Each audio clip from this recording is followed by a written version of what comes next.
ಏನು ಮಾತಾಡಬೇಕು ಅಂತ ನಿಜವಾಗ್ಲೂ ಗೊತ್ತಾಗ್ತಾ ಇಲ್ಲ. ಅಷ್ಟು ಖುಷಿ ಬೆಳಗ್ಗೆಯಿಂದ ನಿಮ್ಮೆಲ್ಲರನ್ನ ನೋಡಿ ಭೇಟಿಯಾಗಿ. ನಿಜವಾಗ್ಲೂ ಇಷ್ಟು ಆತ್ಮೀಯರು, ಮಿತ್ರತ್ವ ಎಲ್ಲಾದರೂ ಸಿಗುತ್ತಾ ಮಾಸ್ಟರ್ಸ್? ಧ್ಯಾನ ಇಲ್ಲ ಅಂದರೆ ಎಲ್ಲಾದರೂ ಇಷ್ಟು ಮಾಸ್ಟರ್ಸ್ ಸಿಗ್ತಾರಾ? ಯಾರಿಗಾದರೂ ಇಷ್ಟು ಆತ್ಮೀಯತೆ ಸಿಗತ್ತಾ? ಯಾರಿಗಾದರೂ ಇಷ್ಟು ಮಿತ್ರತ್ವ ಸಿಗತ್ತಾ ಹೇಳಿ? ಇಲ್ಲಲ್ವಾ? ಒಂದು ಸಾತಿ ಜೋರಾಗಿ ಪತ್ರಿಜಿ ಅವ್ರಿಗೆ ಚಪ್ಪಾಳೆಯನ್ನು ಹೊಡೆಯೋಣ. ಪತ್ರಿಜಿರವರಿಗೆ ಅವರ ಒಂದು ಪಾದ ಪದ್ಮಗಳಿಗೆ ನನ್ನ ಆತ್ಮಪೂರ್ವಕ ಪ್ರಣಾಮಗಳನ್ನು ಸಲ್ಲಿಸ್ತಾ ಇದ್ದೀನಿ. ಇಷ್ಟು ಆತ್ಮೀಯರು ಸಿಕ್ಕಿದ್ದಾರೆ ನನಗೆ ಇವತ್ತು ಧ್ಯಾನದ ಮುಖಾಂತರ, ಜ್ಞಾನದ ಮುಖಾಂತರ. ಎಷ್ಟು ಹೇಳಿದರೂ ಸಾಲದು, ಆ ಖುಷಿ ವ್ಯಕ್ತಪಡಿಸೋದಕ್ಕೆ ಆಗ್ತಾ ಇಲ್ಲ. ಅಷ್ಟು ಖುಷಿಯಾಗಿದ್ದೀನಿ ಒಳಗೆ. ಇವತ್ತು ಧ್ಯಾನ ಆಗಲಿ, ಮ್ಯೂಸಿಕ್ ಎಷ್ಟು ಅದ್ಭುತವಾಗಿತ್ತು, ಹೌದಾ ಇಲ್ವಾ ಮಾಸ್ಟರ್ಸ್? ಇತ್ತಾ ಇಲ್ವಾ? ನನ್ನ ಮಕ್ಕಳಿಗೆ ಹೀಗೆ ಹೇಳಿಸ್ತಾ ಇರ್ತೀನಿ, ಇತ್ತಾ ಇಲ್ವಾ? ಇತ್ತು. ಸೊ ಜೋರಾಗಿ ಚಪ್ಪಾಳೆ. ಧ್ಯಾನಕ್ಕೆ, ಸಂಗೀತಕ್ಕೆ, ಯಜ್ಞಕ್ಕೆ ಮಾಸ್ಟರ್ಸ್ ಎಲ್ಲರಿಗೂ ಜೋರಾಗಿ ಚಪ್ಪಾಳೆ ಸಾಲದು. ತುಮಕೂರು ಮಾಸ್ಟರ್ಸ್ ಎಲ್ಲರಿಗೂ ಜೋರಾಗಿ ಚಪ್ಪಾಳೆ. ಎಷ್ಟು ಅದ್ಭುತವಾಗಿ ಕ್ರಿಯೇಷನ್ ಮಾಡಿದ್ದಾರೆ, ಎಷ್ಟು ಅದ್ಭುತವಾಗಿದೆ ಈ ಧ್ಯಾನ ಯಜ್ಞ, ಹೌದಾ ಇಲ್ವಾ? ಜೋರಾಗಿ ಚಪ್ಪಾಳೆ.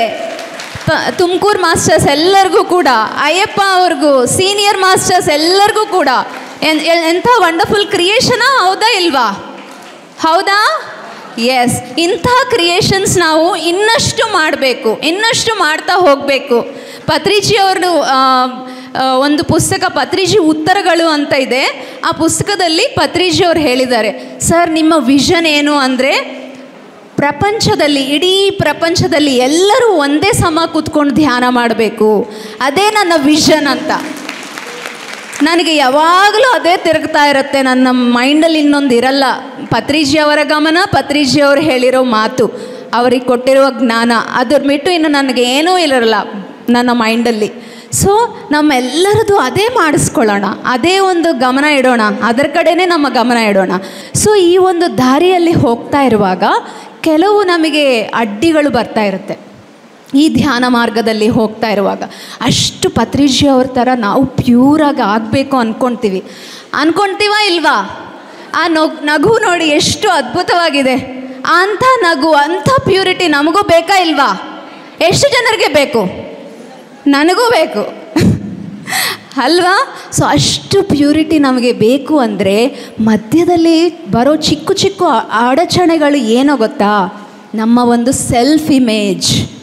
ನಾನು ಇಂಥ ಮಾಸ್ಟರ್, ನಾನು ಈ ಥರ ಮಾತಾಡ್ತೀನಿ, ನಾನು ಈ ಥರ ಅಡುಗೆ ಮಾಡ್ತೀನಿ, ಅಥವಾ ನಾನು ಈ ಥರ ಬಳಸ್ತೀನಿ, ಈ ಥರ ನಮ್ಮ ಬಗ್ಗೆ ನಾವೇ ಇಟ್ಕೊಂಡಿರೋ ಇಮೇಜಸ್, ಚಿತ್ರಗಳು, ಡಿಫ್ರೆಂಟ್ ಚಿಕ್ಕ ವಯಸ್ಸಿಂದ ಇದನ್ನು ಕ್ರಿಯೇಟ್ ಮಾಡ್ತಾ ಬರ್ತಾರೆ, ನಾವು ಮಾಡ್ಕೊಳ್ತಾ ಬರ್ತೀವಿ. ಸೊ ಇಂಥ ಚಿತ್ರಗಳು, ನಾನು ಸಪೋಸ್ ಫಾರ್ ಎಕ್ಸಾಂಪಲ್ ನಾನು ಅದ್ಭುತವಾಗಿ ಕ್ಲಾಸ್ ಹೇಳ್ತೀನಿ ಅಂತ ಚಿತ್ರ ನಾನು ಇಟ್ಕೊಂಡಿದ್ದೀನಿ ಅಂದ್ಕೊಳ್ಳಿ. ಯಾರಾದರೂ ಬಂದು ನೀವೇನು ಮಾತಾಡ್ತಾ ಇದ್ರಿ, ಏನೂ ಚೆನ್ನಾಗಿ ಹೇಳಿಲ್ಲ ಅಂದಾಗ ಏನಾಗತ್ತೆ?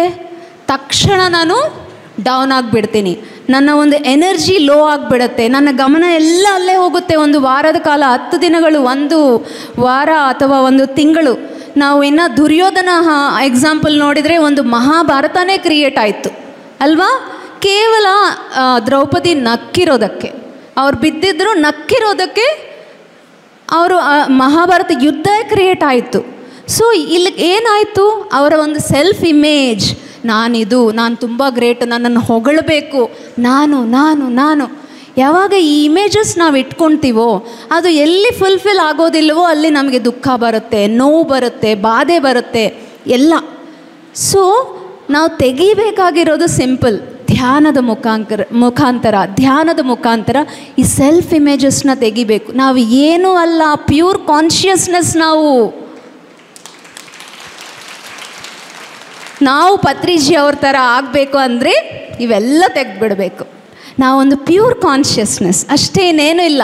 ಇಲ್ಲಿ ಅದ್ಭುತವಾಗಿ ಆನಂದಿಸೋದಕ್ಕೆ ಬಂದಿದ್ದೀವಿ, ಅನುಭವಿಸೋದಕ್ಕೆ ಬಂದಿದ್ದೀವಿ. ಪ್ರತಿಯೊಂದು ಎಂಜಾಯ್ ಮಾಡೋಣ, ಅನುಭವಿಸೋಣ.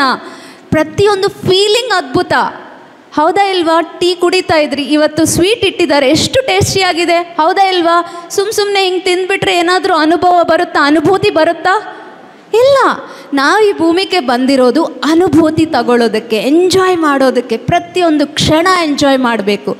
ಒಂದು ಚಿಕ್ಕ ಮಗು ನಕ್ಕಿದ್ರೂ ಎಂಜಾಯ್ ಮಾಡಬೇಕು, ಅವನ ಜೊತೆ ಆಟ ಆಡೋದು, ಅವನು ಅಳೋದು, ಪ್ರತಿಯೊಂದು ಎಂಜಾಯ್ ಮಾಡಬೇಕು, ಅನುಭೂತಿ ಪಡಿಬೇಕು. ಇಲ್ಲಾಂದರೆ ವೇಸ್ಟ್, ಜೀವನ ವ್ಯರ್ಥ ಆಗಿಬಿಡುತ್ತೆ ಹಾಗೇ.